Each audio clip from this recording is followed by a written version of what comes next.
Next on the news, Catholic Schools Week is coming to a close, but not before New York's mayor makes a special visit to one Brooklyn Catholic academy.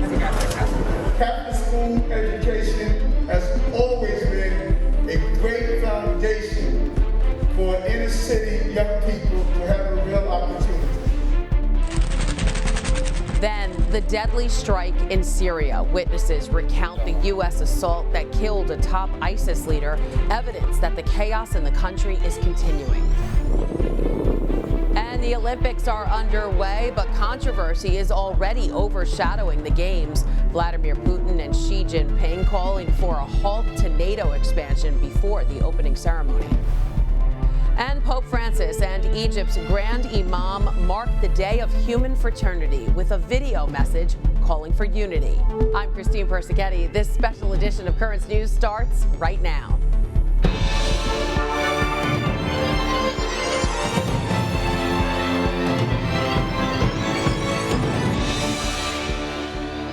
The power of prayer. That's what New York City Mayor Eric Adams talked about while visiting a Catholic academy in the Diocese of Brooklyn. Jessica Easthope has the story from Bushwick.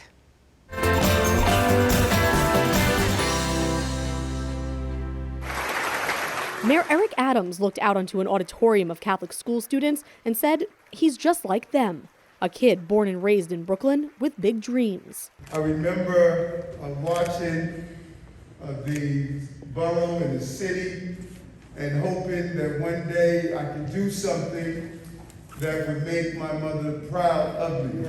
How are you doing? During his visit to St. Brigid St. Francis Catholic Academy in Bushwick, Mayor Adams celebrated the diversity of Catholic schools in the Diocese of Brooklyn and left kids with the hope that they too could one day become a leader and make a difference. It made me want to do what he did.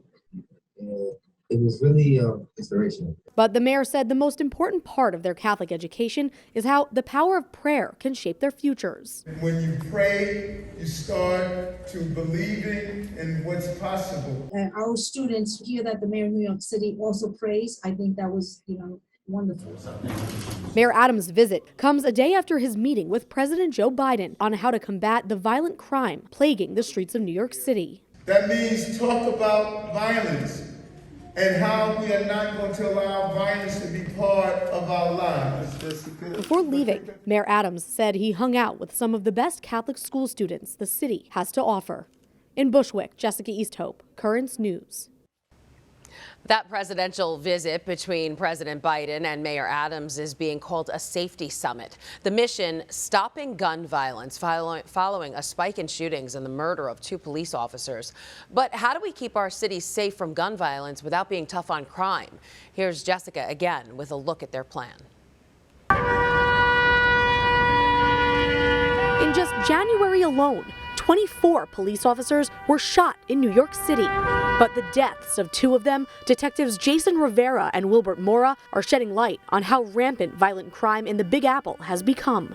Enough is enough, because we know we can do things about this, but for the resistance we're getting from some sectors of the government. New Yorkers are calling for change, including the NYPD chaplain who met with the families of the slain officers. Hopefully these times change. Hopefully through our politicians we get back to some more law and order in society. During President Joe Biden's visit to the city Thursday, he opposed defunding the police. The answer is not to defund the police. It's to give you the tools, the training, the funding, to be partners, to be protectors. The president came at the invitation of Mayor Eric Adams and joined Governor Kathy Hochul and United States Attorney General Merrick Garland. Mayor Adams is asking the president to federally fund a 9/11 response to the violence. This room came together, some of the finest men and women in law enforcement, and they meet every day to zero in on the violence that is attempting to take our way of life. And the rise in violence isn't just in New York. It's across the country. Last year, 16 cities broke their own murder records, including Philadelphia and Atlanta. So far this year, 316 people have been shot, 106 killed. 64 children have been shot and injured, and 26 killed by guns. There's no violation of a Second Amendment right.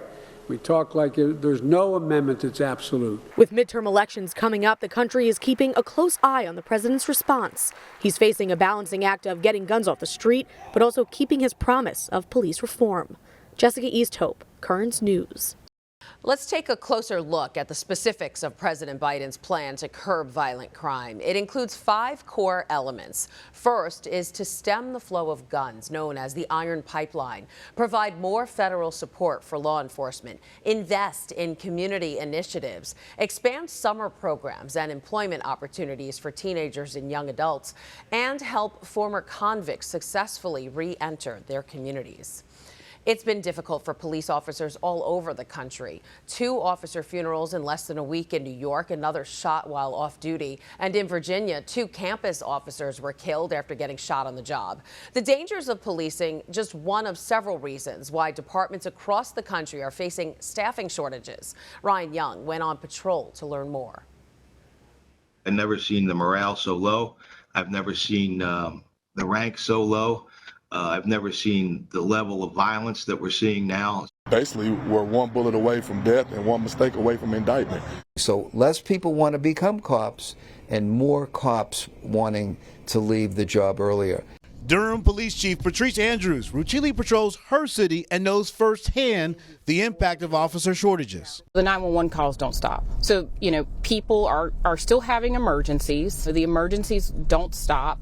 And certainly the emergencies don't care if, you are 60% staffed or below. And the expectation is that we continue the level of service that we've always done.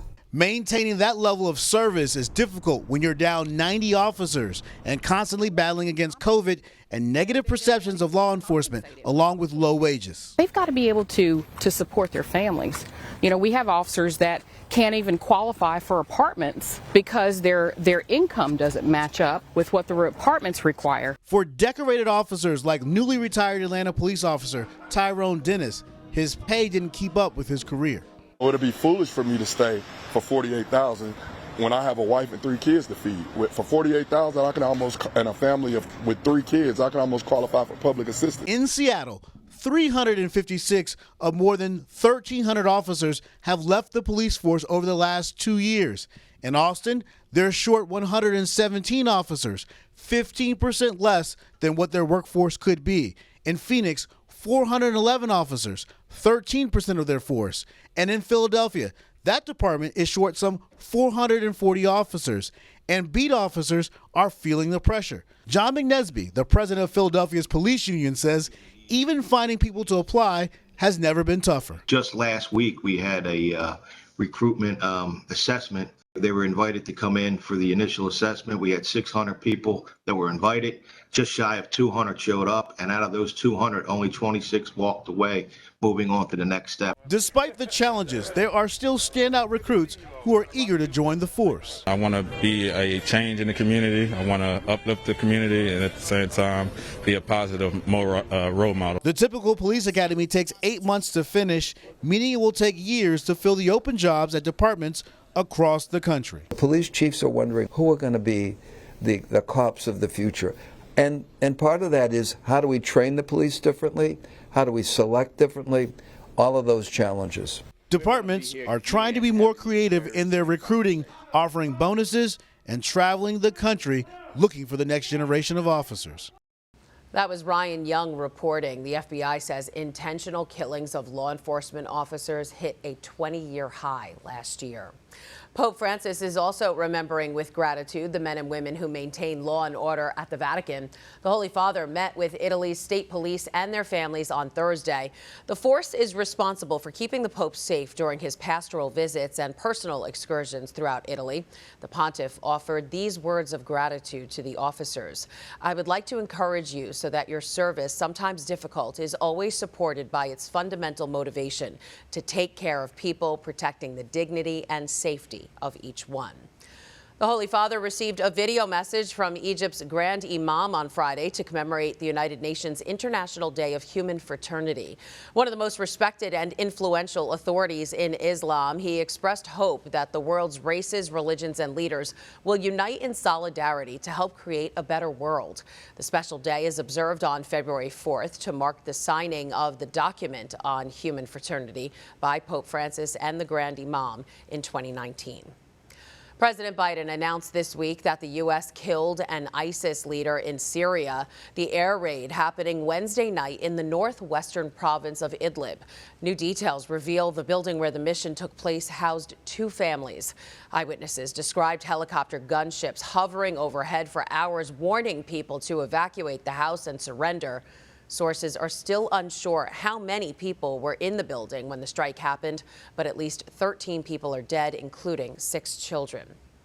As the crisis in Ukraine continues to grow, the papal charity Aid to the Church in Need is reflecting on the church's role there. In an online conference, religious leaders in the country talked about their experiences in Ukraine. The major archbishop of the Ukrainian Greek Catholic Church said many citizens are concerned about the military presence at the border, and people are looking to the church for inspiration. According to a recent survey, 63% of Ukrainians consider the church to be a reliable institution in the face of conflict. Parishes are being transformed to help with social services for people in need, supplying necessities such as food and warm clothes. This as Russian President Vladimir Putin met with Chinese President Xi Jinping. The two are calling for a halt to NATO expansion. Following their meeting in Beijing, the Kremlin issued a joint statement accusing the alliance of using, quote, Cold War approaches. Russia has cited NATO expansion as justification for putting troops on Ukraine's border. The Beijing Olympics have officially begun. Athletes from around the world are pouring into China's capital to bring their elite skills to the world stage. But boycotts and global politics are already overshadowing the Games. Selena Wang has more on the growing controversy from Beijing. Vladimir Putin bringing the eyes of the world with him to Beijing. Like the Russian president, who has silenced his critics at home and threatened his enemies abroad, many of the dignitaries at the opening ceremony for the Winter Olympics do not have a glowing record when it comes to human rights and freedoms. It's a constant charge leveled at host China. While athletes from 91 teams will compete, far fewer will be represented by visiting VIPs at the opening ceremony. And most of those places are considered either not free or only partly free by U.S. rights group Freedom House. From Saudi Crown Prince Mohammed bin Salman to Egypt's Abdel Fattah el-Sisi and the autocratic leaders of countries like Tajikistan and Turkmenistan. They're all filling a gap left by the United States and like-minded countries who are staging a diplomatic boycott. Washington says China's rights record, particularly the alleged genocide of its Uyghur Muslim minority, means it cannot contribute to the fanfare of the Games. Despite mounting evidence, the Chinese government says it's not persecuting the Uyghurs. U.S. diplomatic or official representation would treat these Games as business as usual in the face of the PRC's egregious human rights abuses and atrocities in Xinjiang, and we simply can't do that. A far cry from 2008, when George W. Bush sat shoulder to shoulder with Chinese officials. But to Beijing, the party won't be spoiled by its many notable absentees. The 2008 Games were a moment for China to prove to the world what it was capable of. But this time around, the country isn't asking for approval, and the world is well aware of China's might. That was Selena Wang reporting from Beijing. The U.S. believes its diplomatic snub will keep Beijing's rights record in focus. In Brooklyn, the Cathedral Club celebrating 122 years of advancing Catholic interests at its annual dinner.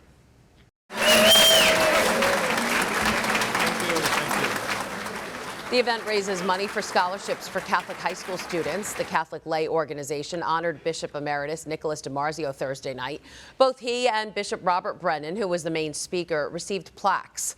DiMarzio spoke about the future of the Cathedral Club and said it needs to diversify. We need to reach out to everyone that's in the diocese. We need to work in Brooklyn and Queens with the greatest diversity in the United States of America. Through your goodness, your generosity to our Catholic education, you're helping us to raise a new generation of saints. a new generation who will transform the world. I had the pleasure of attending the dinner, and DeSales Media Group, parent company of Currents News, received a special thanks for sponsoring multiple tables. There's a lot more news headed your way. A city rallies together as the NYPD gives a final salute to fallen officer Wilbert Mora. And we learn more about Mora from his family, sharing their memories and heartbreaking eulogies. Plus, honoring historical figures. Students in the Diocese of Brooklyn are celebrating the end of Catholic Schools Week with a unique student-created museum. It was another heart-wrenching week for family, friends, and fellow officers as one of New York's finest was laid to rest. 27-year-old Officer Wilbert Mora was posthumously promoted to Detective First Grade during a somber ceremony at St. Patrick's Cathedral on Wednesday. Currents News' Jessica Easthope has more on the moving tribute. Once again, an ocean of NYPD filled the streets of Midtown, seemingly repeating the worst day of any police officer's career, the loss of a fellow member of service. Wilbert Mora hailed a hero in life and in death, spending his last moments protecting other officers and donating his organs to save the lives of 5 strangers. Mayor Eric Adams said New York City will not bow down to the violence that took him. We will work to end the gun violence that has engulfed our city with pain and despair, and protect those who put their lives on the line every day. Mora's funeral comes less than a week after his partner, Jason Rivera's. Their final salutes serving as a reminder of the immense bravery they showed in their short lives and even shorter careers. But Mora's last honor was one he worked toward every day. Police Commissioner Keishant Sewell posthumously promoted him to Detective First Grade. This execution touches the heart of a nation and tests the faith of this city. Detective Mora's sister, cousin, and brother said their last goodbyes Wednesday. His brother described him just as his police family did, a gentle giant and a loyal friend. Your love for life was infectious. People gravitated to you because they could lower their defenses and be themselves around you.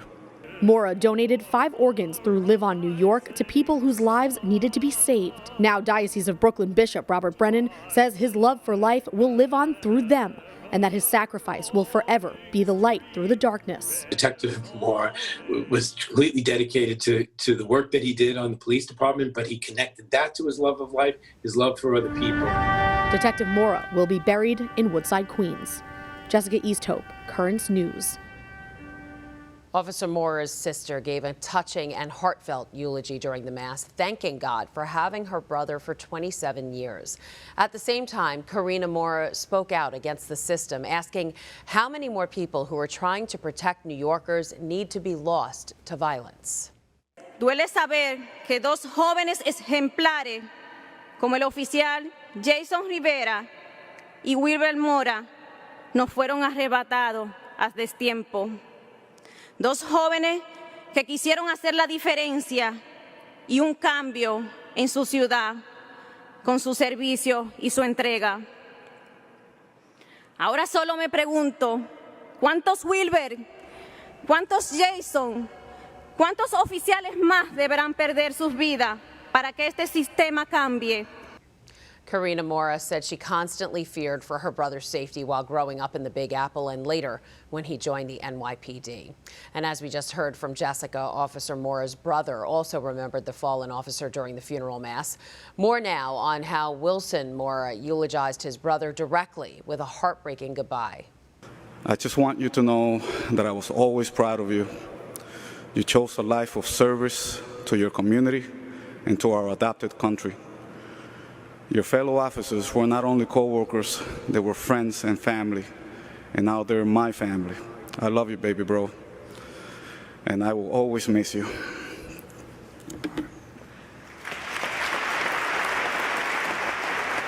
You can watch Officer Mora's funeral mass in its entirety online. Go to currentsny.tv, or you can find Currents News on Facebook and YouTube. Following the funeral of Officer Jason Rivera, New York's Archbishop Cardinal Timothy Dolan spoke about the fallen heroes on his podcast, noting the beautiful moment when the city came together in honor of these 2 young men. When I walked out of the cathedral, though, and saw I'm not exaggerating, tens of thousands of policemen lined up all the way down Fifth Avenue to salute that hearse as it passed. It was very moving. He went on to say that despite this sad occasion, the city rallying together was just another example of how God can bring life from death. Still to come on Currents News, it's a tribute to all human trafficking victims. The Vatican unveils a new statue at St. Peter's Square. And closing out Catholic Schools Week, students in the Diocese of Brooklyn take wax figures to the next level. Do you have a story idea or want to share a tip? Email us at newstips@desalesmedia.org or call our 24-hour number, 718-517-3122. We'll be right back.